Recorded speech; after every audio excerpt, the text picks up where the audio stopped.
But I first wanted to start with something that you don't talk a lot about. And that's the fact that before politics, before going to law school, you went to school for engineering. And as Jordan Peterson said when we were in a private call, the three of us together, he said, "Oh, finally a politician who's had a real job." And I thought that was fascinating. So why don't we start with that? Let's just a couple of minutes on your background before you got into politics. Yeah, I kind of stumbled into law school.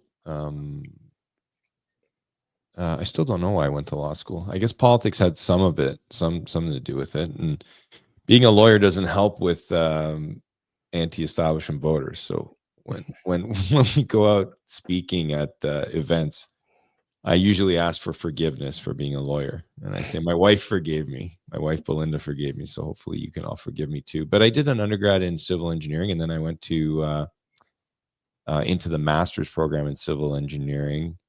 And then from there, I went to law school against the wishes of my dad, because my dad, my late father, I think he would have preferred if I did a PhD or something serious, not law school. But I don't know. I guess when I was in engineering, I was more interested in who were making the rules on all the safety factors and government mandates on whether it was a buildings or the transportation system or environmental policy that was starting to take up a lot of space in university discourse. I was like, who's making all these rules? Who's making this like Kyoto Accord and stuff on emissions? And that kind of drove me to law school. But the engineering doesn't really fit in the political world, because in engineering, you're taught to think right and wrong. It's so true. In politics, there's no right and wrong. Like in politics with the establishment parties especially, it's like you go in there and you start talking logically. Like, hold on a second. Like, the Conservative Party's against the carbon tax, but they voted for the Paris Accord? Hold on. Like, you can't have that logical analysis in establishment political parties. So that was probably like the beginning of the end for me in establishment politics. I was just like 15 years behind. It took me 15 years to figure it out, but they had me labeled really early on when I started volunteering in the Conservative Party. And it was in engineering that I got my first bite into politics, because I got involved in student politics in undergrad. Yeah. And we kind of cleaned house. That's like the thing we say. But, it was right in the days of Mike Harris. And I got involved in student government in the engineering department. There's like a couple $1 million of cash flowing through the student council. They were just burning it through, pub nights and this and that. The money wasn't going to the student clubs. So a group of us went in, we cleaned house. And then they started calling me Mike on campus because they thought I was like Mike Harris. So that was... So at that point, I didn't even know I was a conservative. At that point, I had no idea right, left, conservative, liberal. Like I didn't understand politics at all. I was a math science guy. It wasn't until I went to law school when I realized I'm probably a conservative, because in law school, I was saying what I thought were pretty mainstream opinions from where I grew up in North York. And they were calling me, George Bush lover, Jesus boy, just the most awful things in law school classes. The profs hated me. Not all of them, but a lot of the left-wingy profs didn't like me. And then I was like, all right, you guys think I'm a conservative? I might as well go with that. I was giving conservative opinions that I thought were just normal, like what most people would think is just mainstream stuff. But in the law school context, when they're rabid left-wingers looking for the next Marxist revolution, normal discourse they would categorize as very far right. Yeah, math, science, and logic. I don't know what you're thinking, trying to bring that into politics, but yeah, it's definitely. No one told me. Well, I guess my dad kind of warned me, but I didn't listen to him. Yeah, I often kind of say some of the dumbest people I've ever met in my life are all in politics. Yeah, go ahead. Yeah, and in addition to that, it's approximately 30% of people don't have a sense of humor, and they're also all in politics as well, right? So that's not a coincidence, though, right? Because the lobbyists that control the parties, Yeah. when they green light candidates to run for nomination, they don't want strong-willed people, and they don't want people that are very good speaking to a crowd, off the cuff Mhm. kind of thing. They want people that, we're going to give you the script. You're going to say what we tell you. You're not going to have the courage to stand up. And they kind of force independent critical thinkers with a little bit of courage out early. Yeah. And they definitely tried to push me out several times through various organizers in the back and lobbyists. And the more they kind of pushed, the more I just kept getting involved. Like I don't know, there was just something about it that I just ignored that person and said, why am I going to take that person's insult? A lot of the insults came from like these organizers that profess to be social conservatives or pro-life. They don't. They especially the pro-life and social conservative organizers in the PC party and the Conservative Party do not want independent thinking, courageous conservatives in those parties that can organize groups of people on their own, because then they can't control that person, right? So they always go and manufacture someone who appears to be, strong conservative, Christian, pro-life. It's usually just kind of some phoniness, and they manufacture some, event that pops up in the media that a lot of people get drawn to. And now look at that courageous soul, and let's rally behind them. And then they kind of have that group caught for a few years while that person stays popular. But anyone who's like an independent thinker that tries to get involved and knows how to organize on a campaign side, they get pushed out. And so for me, the way they pushed me out when they tried to insult me, yell at me, curse me, that never really worked, because you can just keep getting involved on the local scene. So eventually what they did is just they threw me out and publicly humiliated me. Or tried Once to. tried to, but they, the on the PC side, it was Patrick Brown's team sued me and they lost in court. And then Doug Ford's team rigged the convention against me when my wife was still an MPP. And then I ran federally for the Conservative Party, and Patrick Brown's team was running Erin O'Toole's campaign. Half of the Brown team was running O'Toole's, the other half was running McKay's team. And that's when I think they figured, no, that's not when they figured. I know they realized then that, okay, he can organize, because that was the first election in Canadian, first leadership campaign in Canadian history with such a high entry fee, where they jacked it from 100,000 to 300, and it was outrageous at the time. And I remember they were doing that because they thought no one but McKay and O'Toole and a couple of the people they manufactured to run could reach it. And I learned after the fact that they let me in the race because they thought I wasn't going to raise the money. And we raised it in about 4 to 6 weeks, and that's when they kicked me out of the leadership. And we sued them. We won. The judge put me back on the ballot, and then they kicked me out the next day again. And at that point in time, we're past the membership cutoff. Derek Sloan was out there campaigning, ripping my campaign off so he could keep as many of the conservatives in the party to help O'Toole beat McKay. And then you reached out, actually, because it was over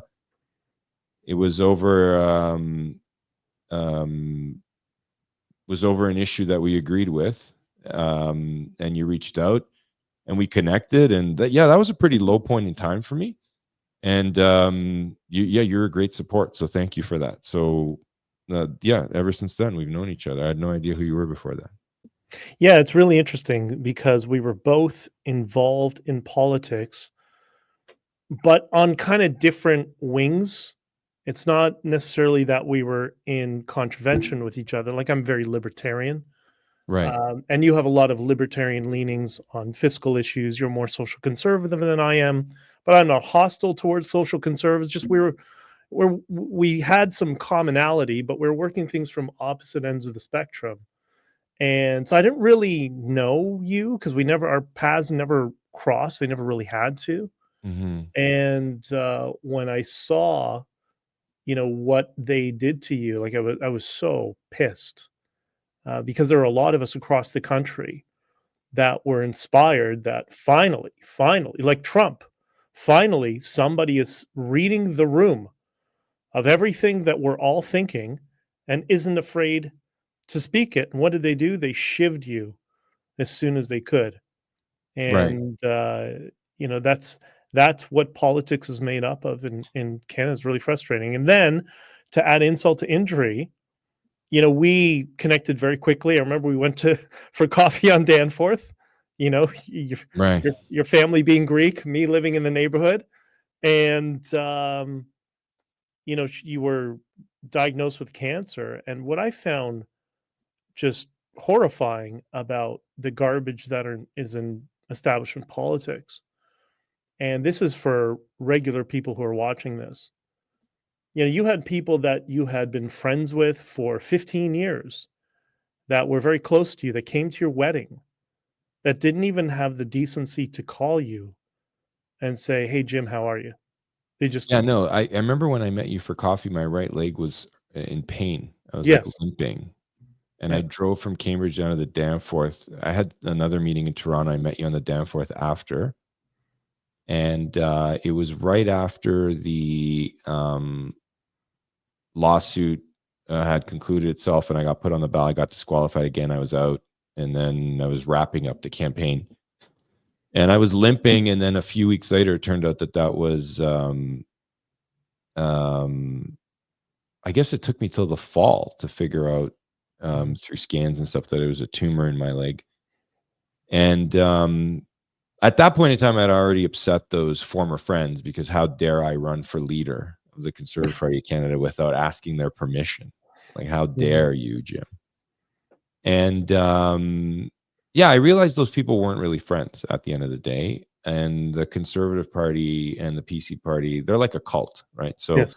if you're in and you do what they say, then you're okay. But if you dare, and when I say do what they say, that includes they dump on you and you just take it, right? So, Mhm. and that's probably why they didn't want me involved from the beginning because they knew that that's not just I wasn't raised like that. Like I don't, you don't just dump on me and then I take it so that you could pat me on the head and say you're a good boy. Same here. And those people like us, sooner or later you get pushed out of the party.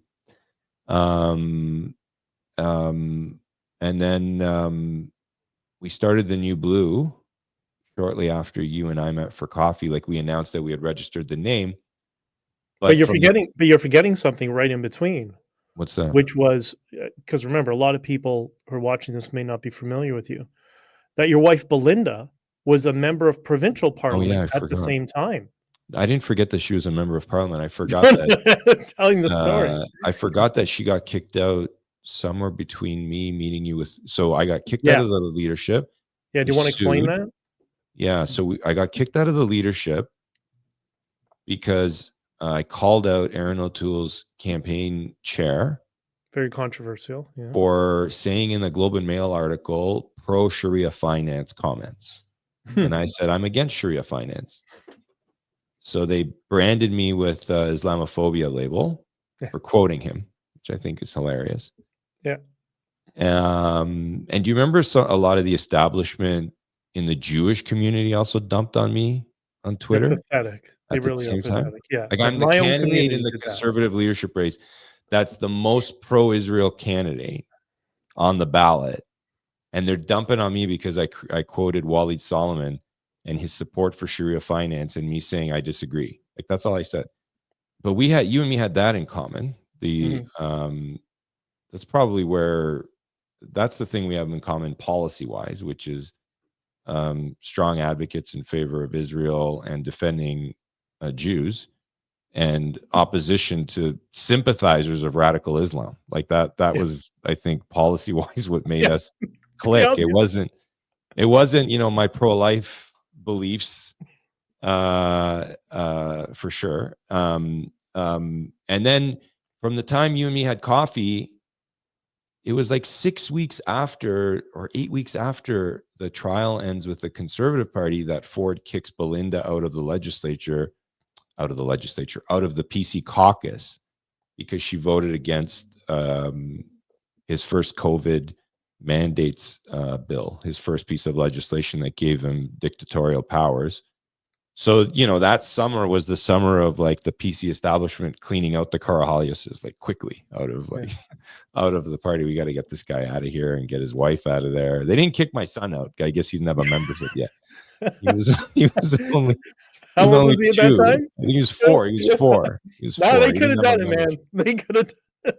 Yeah. Yeah, you touched on something important that people don't understand. Political parties are cults.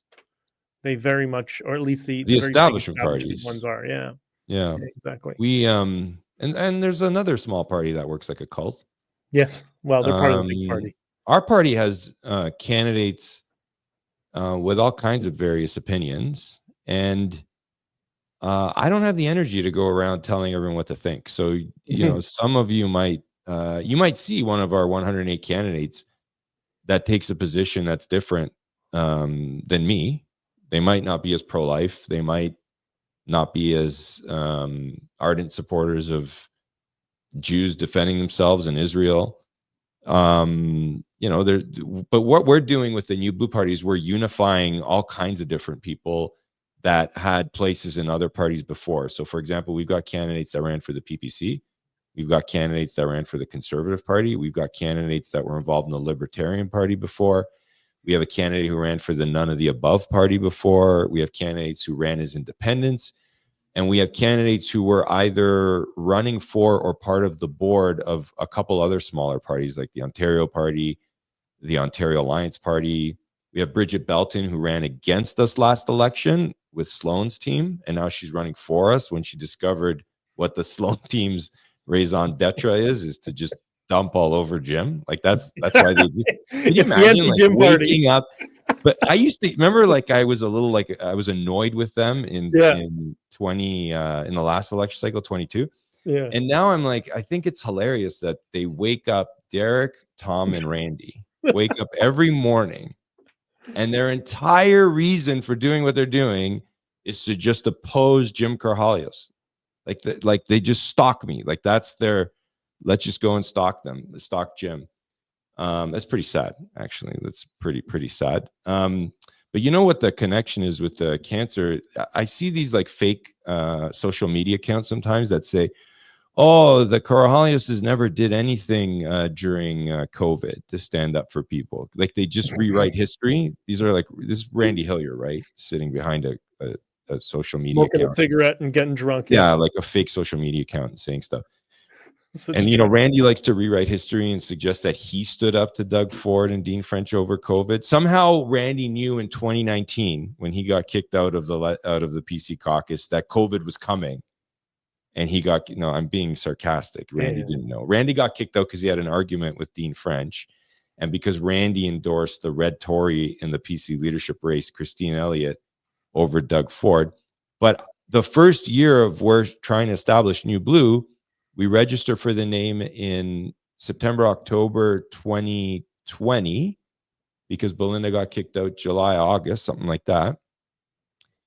And it takes until 2021, February, to get the name registered. Well, I get diagnosed with cancer November, December 2020.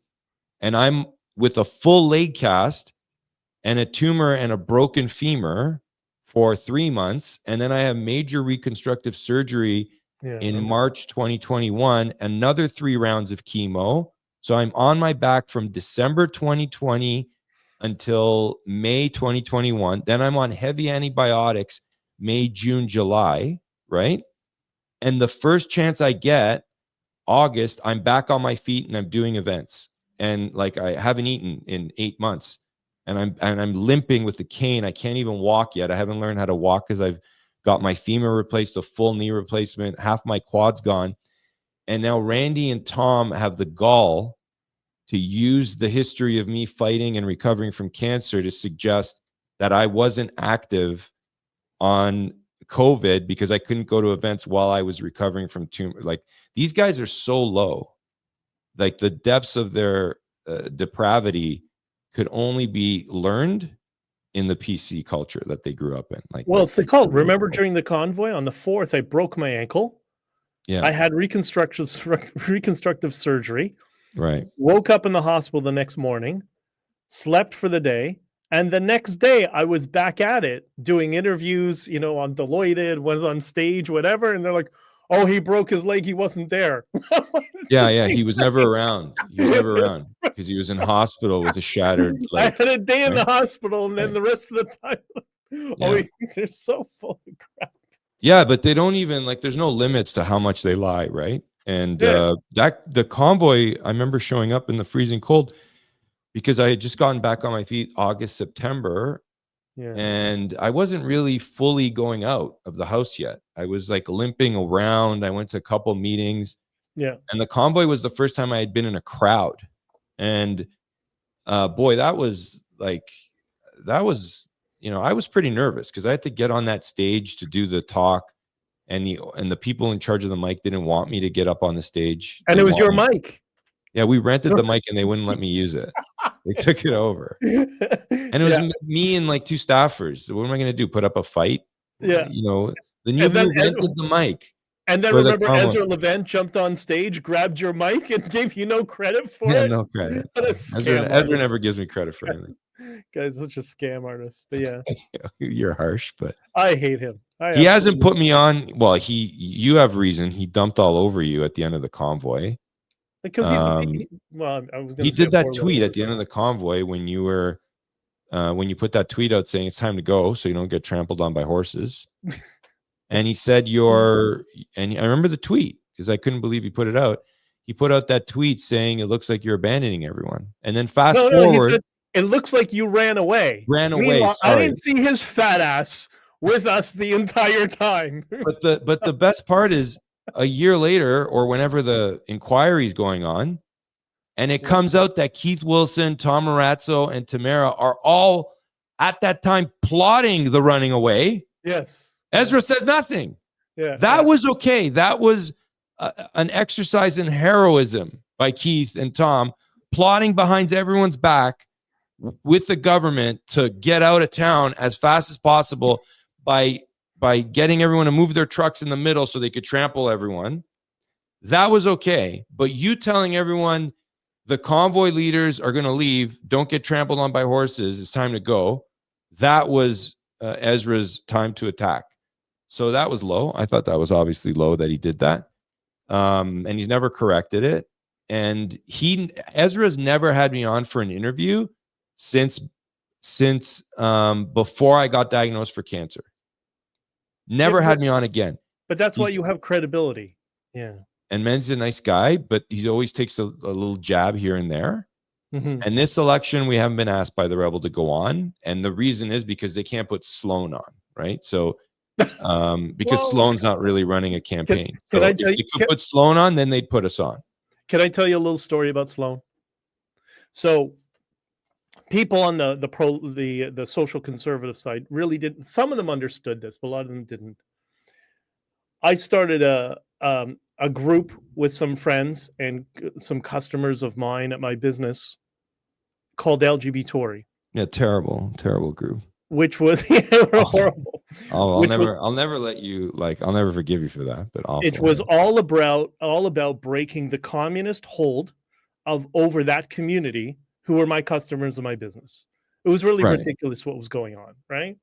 And most of them would tell me, I want to vote conservative, but if I vote conservative, then nobody will talk to me in the neighborhood anymore because you get ostracized. And the other motivation you told me was you were trying to show that community that sympathizing with radical Islam is not really good for them, right? That was a very good objective. Yeah. I'll give you that, and then no more. I won't give you any more. Yeah, no.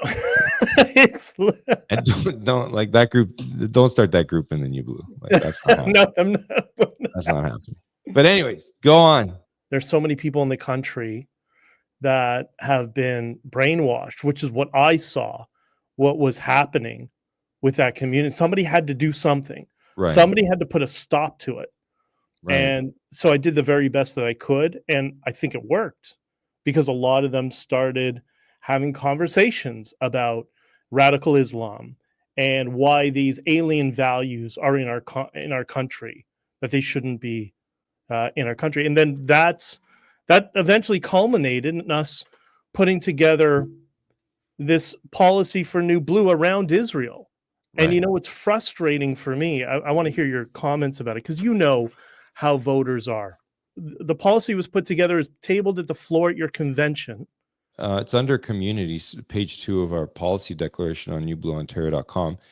And it's defund BDS supporters. The New Blue Party supports defunding any organization receiving public funding that supports boycott, divestment, and sanctions, BDS, or other campaigns targeting Israel, its economy, or local Jewish communities and or Jewish organizations. It's a great policy. So here we are, we're in a state where that community has been desperate for a long time for any leadership in any party to stop talking out of both sides of their mouths and actually address this issue. So finally, there is a party in Canada that has put it in writing, and it has passed the convention. Yet you show people within that same community, maybe they're the same Jews who stabbed you in the back because you tried to point to some radical Islam. They said, no, radical Islam is good. Real conservatives, true conservatives. Yeah, the elitist Jews who supported the guy in favor of Sharia finance over me who supports Israel. Yeah, okay. Yeah, exactly. They're never coming around, but anyway. Well, that's my question. I mean, you've done this for many years. What is required to get people to wake up and to make them realize that, here you go. If you don't vote for this, don't ever cry. This is me talking, not you. Right. Don't cry to me about anti-Semitism anymore, because you finally have the policy here. It's here for you now. What are your thoughts? We're the first party, and we got to go back to that Derek Sloan story that you mentioned, but you didn't finish the story. But you want me to finish it right now? After. Okay. We're the first party that has members putting forward policy ideas, and then we get together for a convention, and members vote on the policies, and the ones that pass make up our policy declaration. There's no other provincial party in Ontario that does that. Maybe the Greens. Certainly, there's no other right of center political party in Ontario that does that. The PCs don't. The smaller parties don't. Whatever party Randy Hillier's making any given year doesn't do that. Derek Sloan doesn't believe in that. And the policy declaration has very strong right of center policies. And this is just one of them, and one of them that I'm really proud of, because I've always been a supporter of Israel's right to exist and defend itself, and a supporter. I grew up in an Orthodox Jewish community in North York, and I'm acutely aware of the anti-Semitism in different community groups, and also in university and college campuses. I spent way too much time in university, so I know. But why don't, I guess your question is, why aren't more Jewish voters voting New Blue then? I think it's important to separate the elitist ones, the talking heads on social media, or the ones that are writing in the paper. They're never going to come on side until we replace the PC party, right? Like, they're going to be the last ones to come on side. Okay.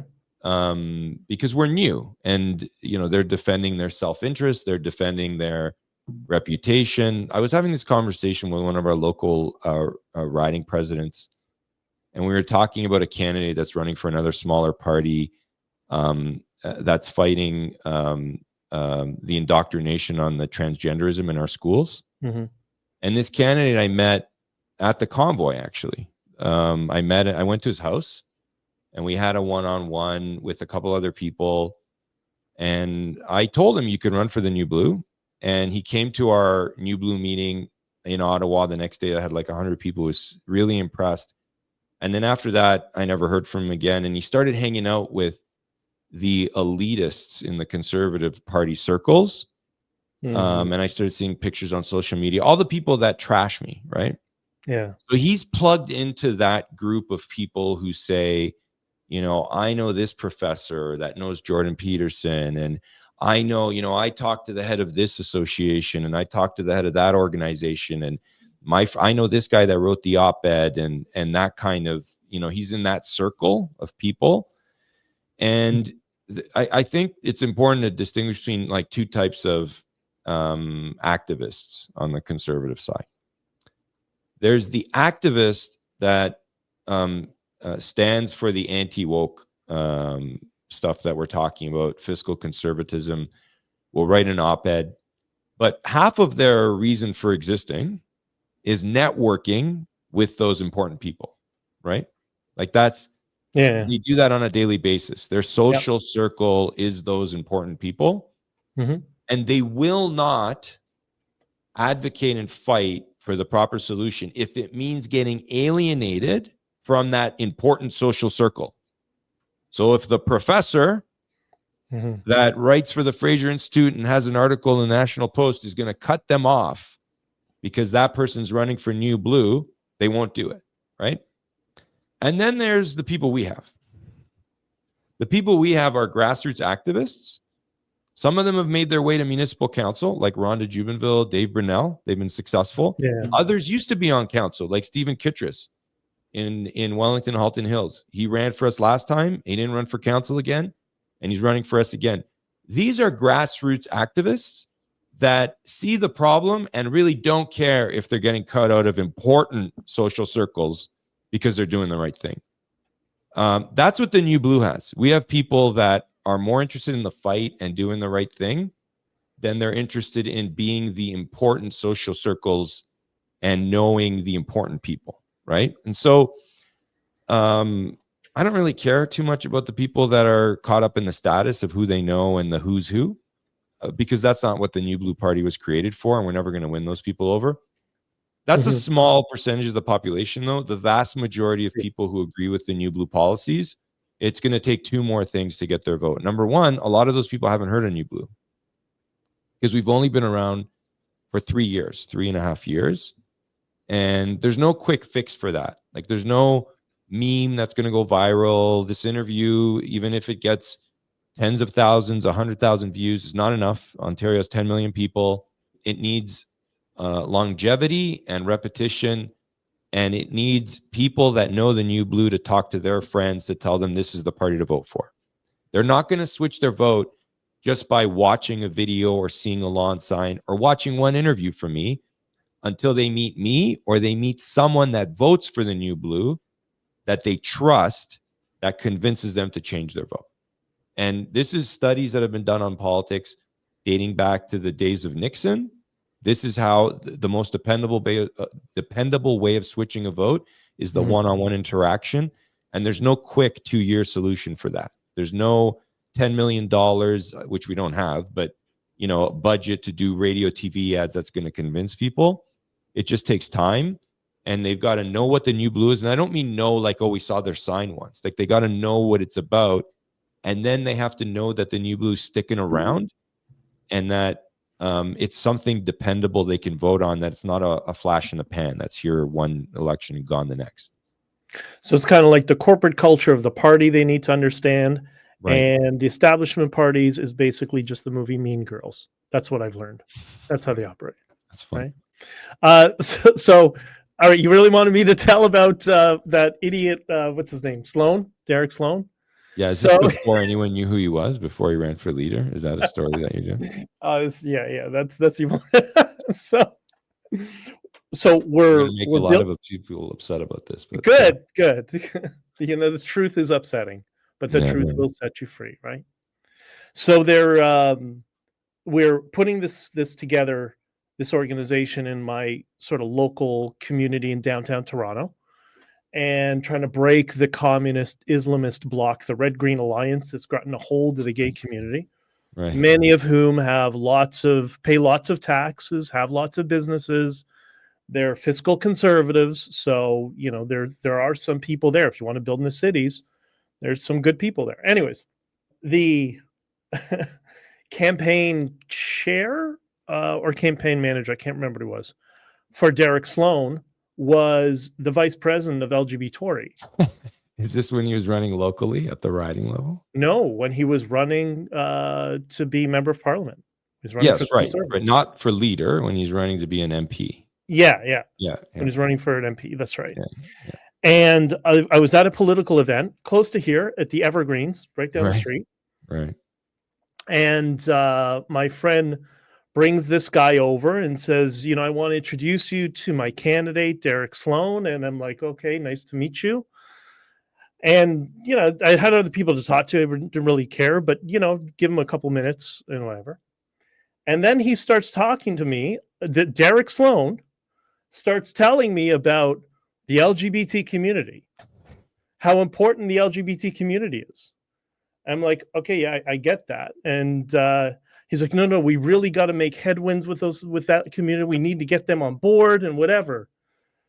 And I said to him, the real problem for the LGBT community, to be entirely honest, is what's happening in the Middle East, right? We all have equal rights in the Western world. We get that. It's the Middle East that's the problem.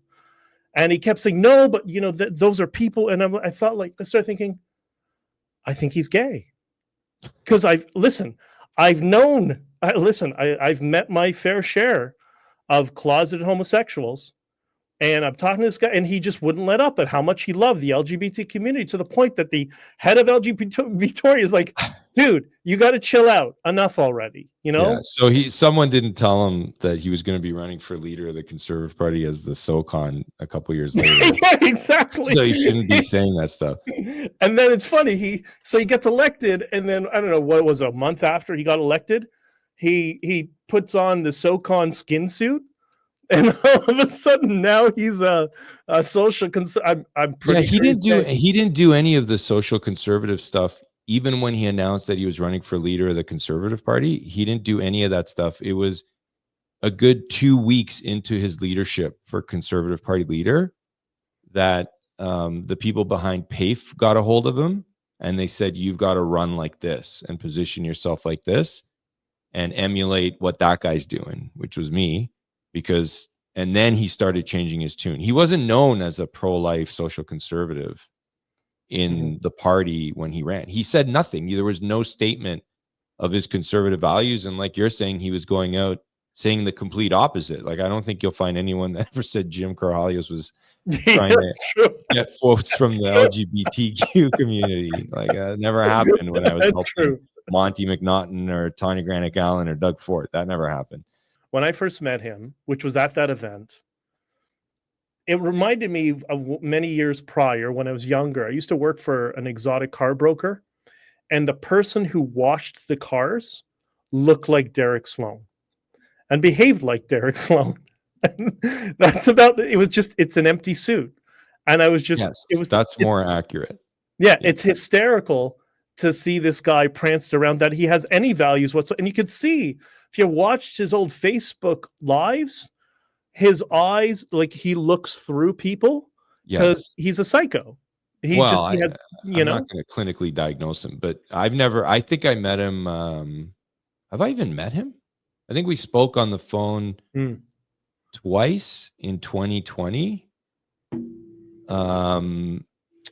He's not a warm guy. He's not a very nice guy. And I don't think we ever met, actually, now that I'm thinking. I think we were beside each other at the March for Life. And at that point in time, I already blew the whistle on what he was all about. And we spoke on the phone once or twice because I wanted to confirm that this meeting that his close advisor, Michael Thiessen, was going to, these pastors at Liberty Coalition were saying I had to come into this meeting. And I said, fine, any day, any time, I come into this meeting to talk about unifying these people that they want to unify. And so I got on the phone with Derek Sloan and I said, are you going to this meeting? And he said, yeah. And then they canceled the meeting 2 days later. And then they started creating Randy Hillier's party. And then they started creating Derek Sloan's party. And he has the gall to say that I avoided the meeting. When I was on the phone with him saying, are you going to this meeting? That was the second conversation we ever had. The first conversation I had with him was in the Conservative leadership race when he called me to ask for an endorsement.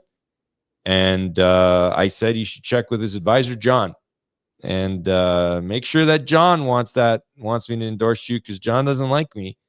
I said, are you using the endorsement to help Aaron O'Toole win? Answer those two questions for me. Call me back. He never called me back. So, because I wasn't endorsing a guy that was going to try to help Aaron O'Toole beat Peter MacKay, which is exactly what he was in the race to do. So, yeah, it is what it is. Look, they're a non-factor in this election because they only got 40 candidates. And I think they underestimated how many candidates we were going to get at 108. And they overestimated the appeal of their candidates. And they were able to get about 39 or 40 this time. So they're not able to match us in as many ridings. And anyone who votes for them, I feel really sad because they're either getting fooled by they're getting bamboozled by the rhetoric, or they're voters that know that they're voting for that party to stop the new blue and preserve the PC party a little longer, right? I do believe that there are voters like that. I believe that there are voters that talk to the elites in PC circles and operatives, and they're being told that we just got to wait it out. And the next leadership, I had hair when I started hearing this next leadership talk, and it's all gone. But I do believe that there are lots of voters that think this. We just got to wait it out. Yeah. And when Doug Ford goes, we'll have another leadership and we'll get someone in there that'll clean house. It's never going to happen, right? But they're fooled. People are fooled by this type of rhetoric. Well, speaking of Doug Ford, why don't I share something I have on here? I thought you might enjoy this. And, sure, I'm looking up in the sky because I have a monitor to my left. Yeah, no, I know. Looking for you to play it. All right, and let me just add this to the stage. So it turns out that the biggest export of Canada was testosterone. There's something about they're also going to have some tariffs on American stuff that we don't care about. So this is, for those who are listening, this is Scott Adams on his daily podcast, Coffee with Scott Adams, the creator of Dilbert. we may never even notice because the difference in size of our markets is such that their tariffs won't have the same effect as our tariffs. But it gets better. Doug Ford, the premier of Ontario, he's not going to have any of this American bullying. So he's decided that he's not going to give contracts to Americans for some stuff they're doing in Ontario. To which I say, well, wait a minute. Why would Americans get those contracts in the first place? I can only think of one reason. That they were the best bid. So to hurt us, they're going to use the people who are not as good to build their stuff. Okay, good luck with that. You know, there was a reason you picked American companies, but hey, if you can do it on your own, let's see. But here's the best part. He decided that he was going to turn off access, at least in Ontario, to Starlink. So who taught Canada how to fight? They're going to turn off their own internet. They're going to turn off their own internet to teach us a lesson. But they're also sad. They're sad. There you go.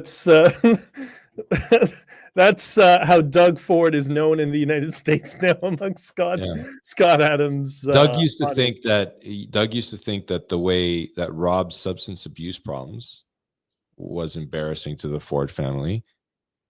But Rob had like a real problem that he was fighting with. Doug doesn't have a problem except for he's an empty suit. And now he's really embarrassing the Ford brand, right? The way he's handling this tariff challenge with the Trump administration. He's really showing everyone that he doesn't know how to govern Ontario. And the only thing he's got going for him is there's only 9 days, 8 days left, 7 days left until the election.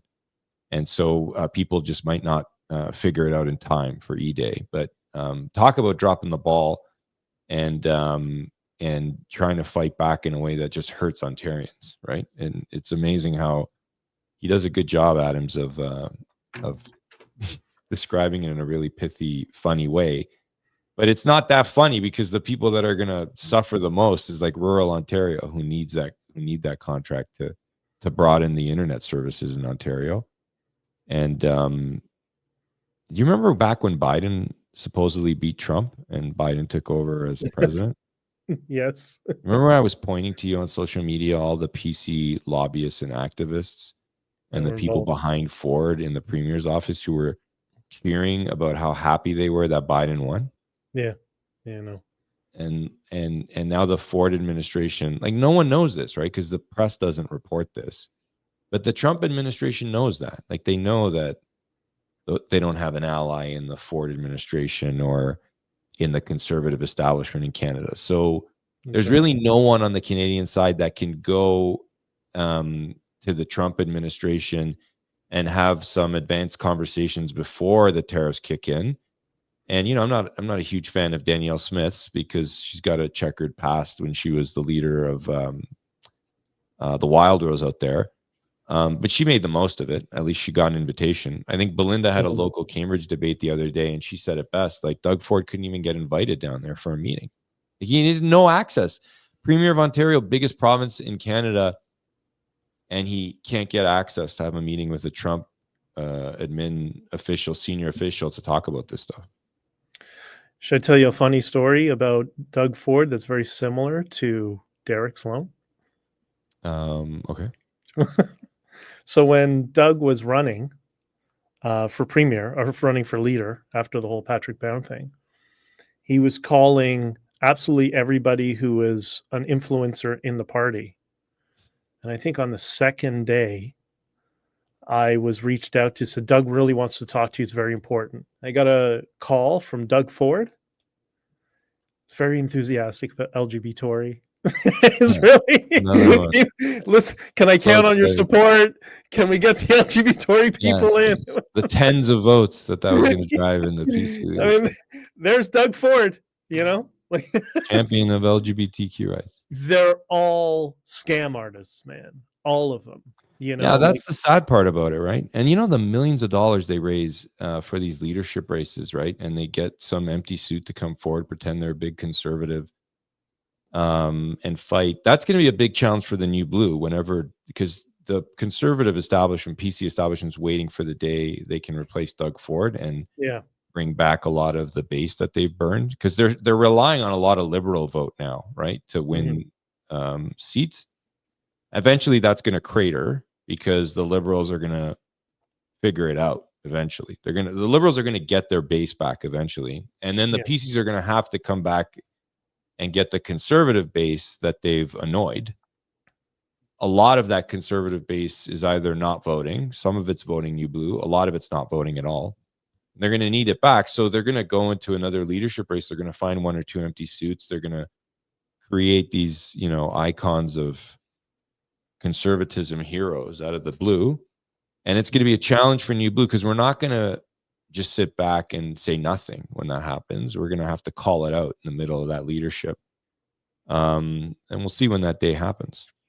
Well, you got to make sure when that happens years in the future, you got to tell the conservatives, you got to vote New Blue. Don't split the vote by voting the Ontario PC, man. Right. Yeah. We've got to keep growing, though, because even in between elections, like, people, I think there's some people that just think, it's about winning a seat and that's it. And, obviously you have a political party, you're trying to win seats, but the in between elections and in the growth stage where you're starting as a startup until you win your first seat, there's a lot that can be done to hold the establishment parties to account, hold their feet to the fire, expose what's going on to people that are interested to know in Ontario.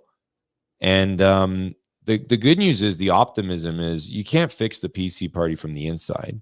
We've tried that. I've tried that many, many times. That's depressing for some people. But the good news is this: all three parties, the establishment parties, are the same. So when you convince one or change one on, for example, the carbon tax issue, all three parties line up with their policies, and they start backtracking the carbon tax. We're seeing that federally now, right, with the Liberals. When you convince them on drug injection sites, the way Belinda advocated, they'll never give the credit to Belinda, but then all three parties stop pushing drug injection sites and retreat.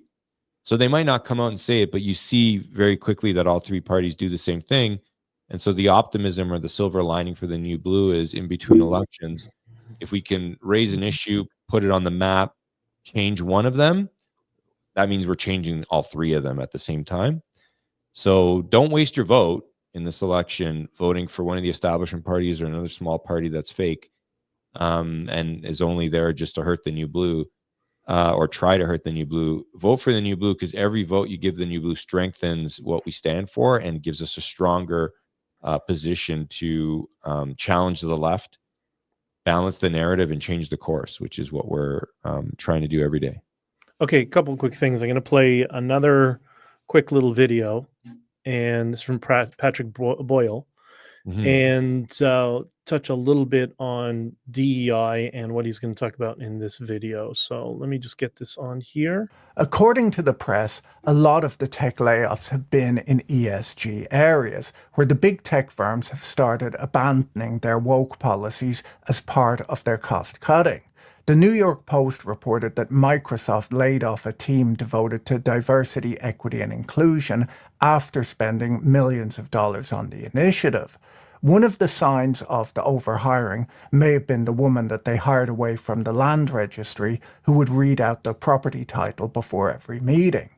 First, we want to acknowledge that the land where the Microsoft campus is situated was traditionally occupied by the Sammamish, the Duwamish, the Snoqualmie, the Suquamish, the Muckleshoot, the Snohomish, the Tulalip, and other Coast Salish peoples since time immemorial. Maybe I should look up who owned this office before me and say something nice about them at the start of the videos. I don't know how people do this stuff. So I saw that and I thought of DEI Doug. And it sounds like Silicon Valley is more conservative and right-wing than Doug Ford is at this point. Just your comments on that, and also something that's my pet hate, which is this land acknowledgement nonsense, which needs to stop. What are your thoughts? Last year I took my son to a Leaf game. His first Leaf game, and they did the land acknowledgement, and then we went to one this year, and I think they stopped doing it at Leaf games. Did they really? I think so, but I'm not 100% sure. But that was an example of where I've seen on a large scale, like they're kind of retreating from it, and it's too much for people all the time,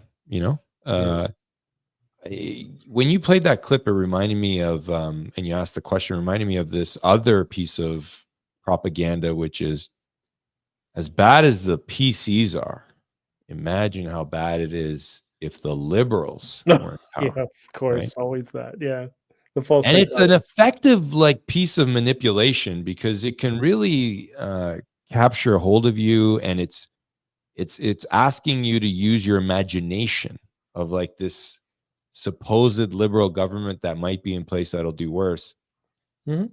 So then you look at Doug Ford, and a couple months ago, Belinda blew the whistle on the fact that his government is still putting money into and promoting DEI initiatives in education and healthcare and other government sectors. So he's actually ramped it up from Kathleen Wynne's time. He hasn't scaled it back. He's actually doing more of it than Kathleen Wynne ever did. And it was his government that, it was the PC government that asked Waleed to do a report on the Ontario Securities Commission, and the recommendation there was that every business listed on the stock exchange, the TSC, had to have racial and gender quotas for their boards. That would be just devastating on securities and stocks on the TSC.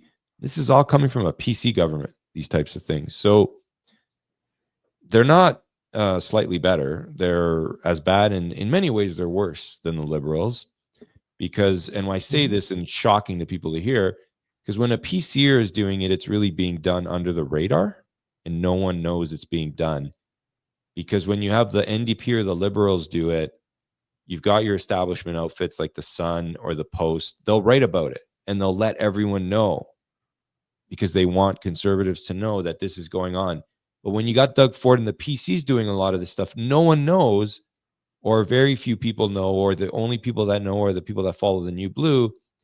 Very few people outside of that know, because there is no party in the legislature blowing the whistle, and the establishment media is not talking about it because they don't want to embarrass the PC government, which is supposed to be nominally conservative, right?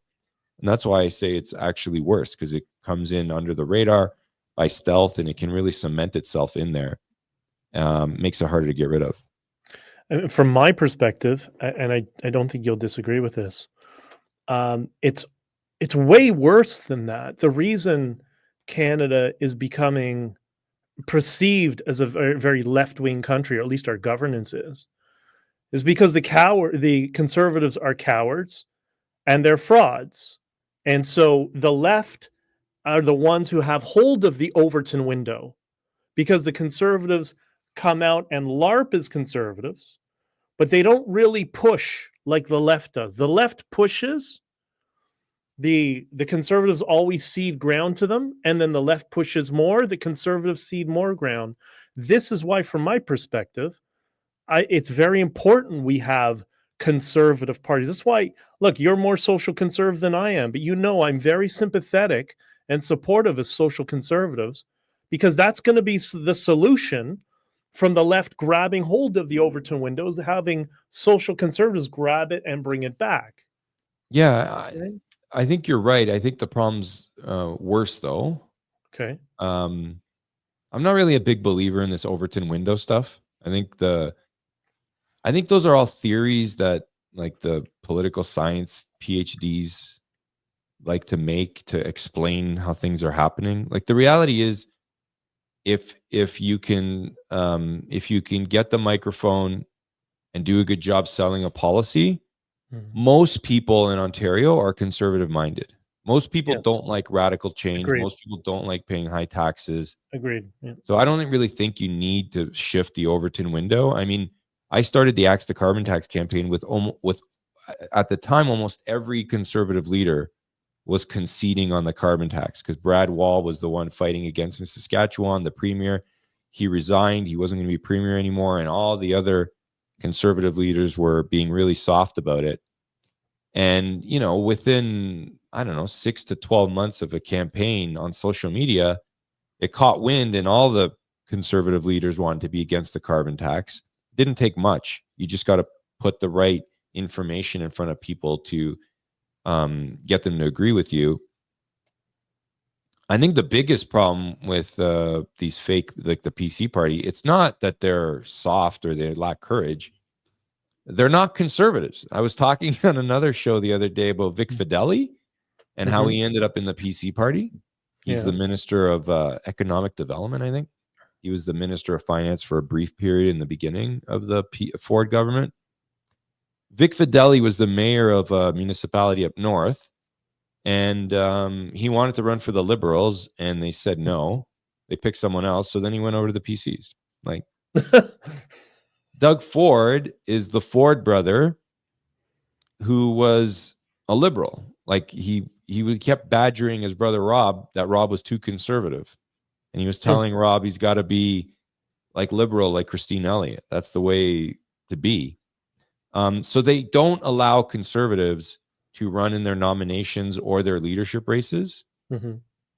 Like in the beginning of the show, we were talking about, if you have courage and you have independent thought and you have common sense ideas, they're not letting you run in that party. And so the back room is controlled by lobbyists that are all the same. Like the lobbyists that are in charge of the NDP, Liberal, PCs, they're all the same. They're all in business with each other, and they're all like left-wing ideologues. Yeah. So going into this election, we'll button it up in a couple of minutes here. You've put together this policy declaration that was voted on by Grassroots. I know, because I was there voting and participated in it, and I saw for the first time like a legitimate party that operated where, like, there were some heated debates. Yeah, remember Bridget? There was not unanimous agreement on all these policies. Not at all, but it was. And some of them failed, right? Some of them got moved on the floor and didn't make it through. That's right. And there was some good debate and heated debate, but I thought it was very healthy. And after all of it, it was like people having a boxing match. Once they're finished, they come out, they hug each other, and like, better luck next time. I disagreed this, but everybody's kind of all friends. It was really a nice environment. Mhm. What are you most proud of? And what you and Belinda have accomplished, and what's kind of the vision over the long term? Like for you personally too, like because everything that you guys have been through, at the same time that you were diagnosed and fighting cancer, she was thrown out of the party and was on her own. And, many of the people around you, your social circles, abandoned you. I didn't, and a few others didn't, but everybody else did. Um, so I know you must have an evolved view of the world over the past few years. Kind of what are you most proud of, maybe in your policy declarations, like, and where do you see this all going? Look, I could talk about a bunch of political things that I think are things that we're proud of. The fact that we had 123 candidates last time and we got 108 this time in a snap election in the middle of winter. We didn't, there was a time we thought we weren't going to get more than 40, and 108 stepped forward. And they're better. It's a better group of candidates than last time. I could talk about the fact that we have a policy declaration from a grassroots policy process. I could talk about the fact that I'm pretty sure more people in Ontario know what the new blue is than know who Jim is. And that's really good. When the party brand is stronger than the leader, if you are serious about having a party that you want to survive beyond my time in politics, then that's a really good thing. I could sit here and tell you, I'm proud that axe the carbon tax is the phrase of numerous politicians now when I started it, or that Belinda was the first on the scene to fight against drug injection sites, the first on the scene to call for tougher border measures on fentanyl. We were the first to talk about foreign interference in internal party elections and vote rigging before anyone else wanted to talk about it. I could give you a list of all that stuff. I think that the thing I'm most proud about is that we did all this stuff in politics, and I don't get the sense that it's negatively affected our family or my son. That's the thing I'm most proud about. So I coach my son's hockey team. He's 8. I help out coach his baseball team. He knows what the new blue is. Kind of finds it a little interesting, although a little confusing. But he's into sports, and he's into his friends, and he's into Lego. And when Belinda was an MPP, the cult down there at Queen's Park was telling her to get an apartment and only come home on, when the legislature took breaks every 3 or 4 weeks. And our son was 4 at the time. And then when Family values, man. Family values. When I was sick with cancer, Belinda drove every day, and she drove from Cambridge to Toronto and back every day. Didn't miss a chance to speak at Queen's Park when it was her turn. Maybe once or twice she missed a chance. And on days when I had chemo in Toronto, we would go together to Mount Sinai. I would check in. They would put the chemo in, the drip. He would go to Queen's Park with the question that we were practicing, like she was rehearsing with me, and we were tightening up, and she'd come back, pick me up, and take me home. That's what we were doing, like that. And so she didn't listen to the cult to say, just forget about Jim, get someone to take care of him, get a nurse to take care of him. She didn't listen to them about, your son will be fine. She came home every day. And our family as a unit survived all of that, and survived all of the attacks from the trolls on social media that continue to troll us, the pastors, unscrupulous pastors that smeared us in the last election, whisper campaigns. And to be quite honest, we're stronger now than we were before. And we're in a better place because you talk about people that I was friends with in the PC establishment while I was there, and I didn't really understand what they were all about. it's like this huge weight off your shoulders when you don't have to deal with them anymore. And I feel Yep. really sorry for the Mhm. people that are in those establishment parties that are trying, or they think they're trying to advance, and they've got, you know, how do I describe it? It's not a very supportive place, and they're surrounded by people that are very transactional, really don't care about each other. They're pawns. I don't think we have that in the New Blue. In the New Blue, we've got people that want to be there and want to support each other. And you see the 108 candidates on social media helping each other. There were candidates that needed signatures in the last week, a couple weeks ago for the cutoff. Candidates were driving into other ridings to help a handful of candidates get those signatures. So, you know, for us, it starts from our family, and we just try to live that every day in our interactions with other people. Yeah, I think that's that's important. It's disappointing to see, you know, the side of politics that always talks about family values. It's all plastic and it's fake. Yeah. And there's a degree of mental illness that I saw a lot of amongst many of those people who are in politics. And that's why you're right. It is so refreshing to be completely away from all of that Right. and not sucked into it, because either you're a permanent bootlicker and eventually you're just like, I've said this sounds crazy to some people, but and this is it's hyperbolic, but partially out of entertainment, but there's some truth to this. They're all socialists. They all behave like socialists. It's really creepy. You thought that's just kind of the left wing side of the political spectrum, but I see that behavior amongst everybody in all the establishment parties. That's why I call it the uniparty. And I gave a speech recently in Florida, and I was trying to explain to them how they're complaining about their uniparty in the US. I'm like, no, no, no. You guys have no idea what it's Yeah, like. really. So I kind of mapped out a few of the things there, and they were just absolutely appalled. Yeah. And that was the day after Trudeau was at Mar-a-Lago and was emasculated by Trump. And Trump started saying you should be the 51st state. Right. And I had to field questions for like 45 minutes about, would Canadians go for it? And I'm like, well, I don't know. But yeah, people, once you see it on the inside, it's really kind of depressing. And that's why for me, when I see what you and Belinda have done, the reason, I mean, aside from the fact we become good friends over the years, but one of the reasons I think it's so important what you're doing is because this is kind of the last hope of something to fight against this scripted, artificial and plastic political establishment that's just a veneer, because it's just one group of people run by a group of lobbyists, and that's it. And Right.